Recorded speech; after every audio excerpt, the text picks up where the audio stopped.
You can smell money. Money has an odor unlike anything in this world.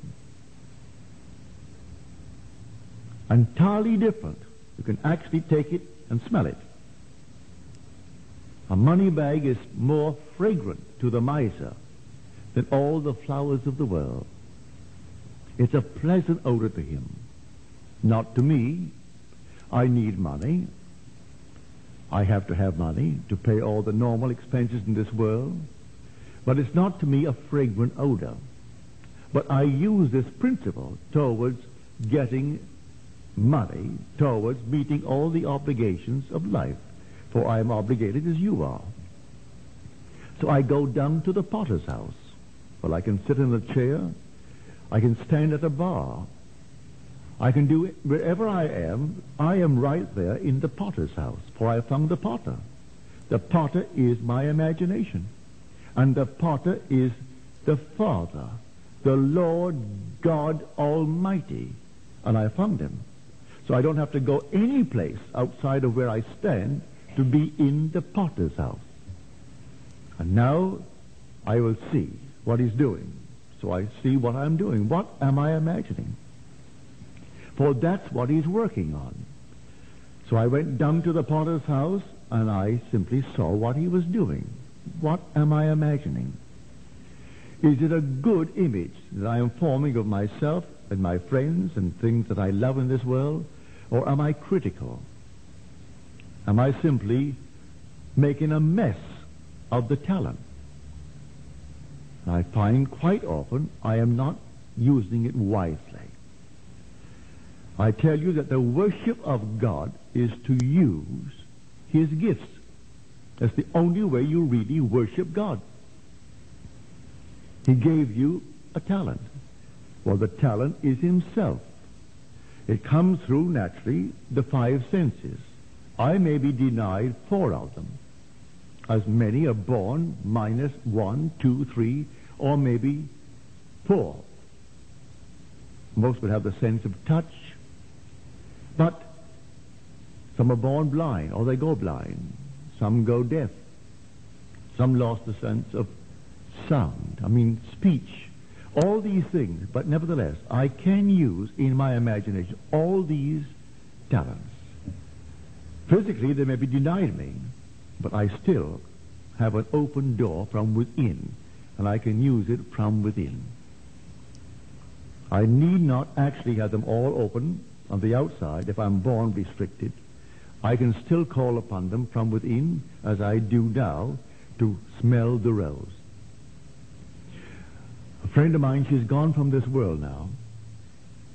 In New York City many, many years ago, I told a story similar to this tonight. And sitting in my audience, she said, well, now, I'm going to test this. And in the silence, she embraced a huge bouquet of roses. She lived in the Towers, the Waldorf Astoria.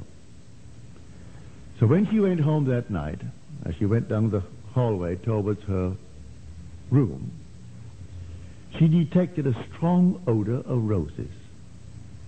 And she stopped at one door, thinking it might be fear. It was permeating the entire hallway. She kept on going, and it got stronger and stronger. And when she opened her door, here were 36 long beauties on her bureau. The window was open just a little bit, and it came bringing the odor through into the hallway. There was no note on it, but here were these lovely roses.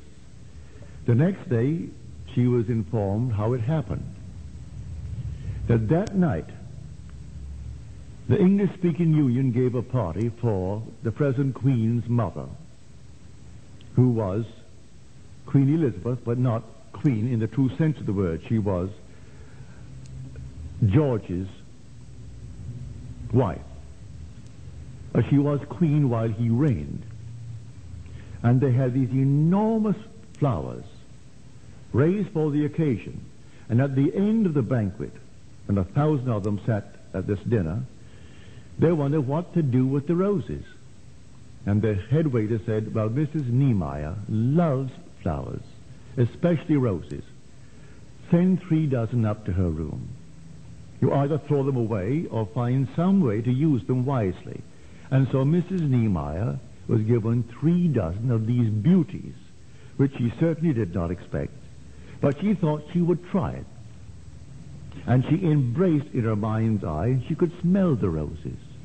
And then came 3 dozen beauties into her room.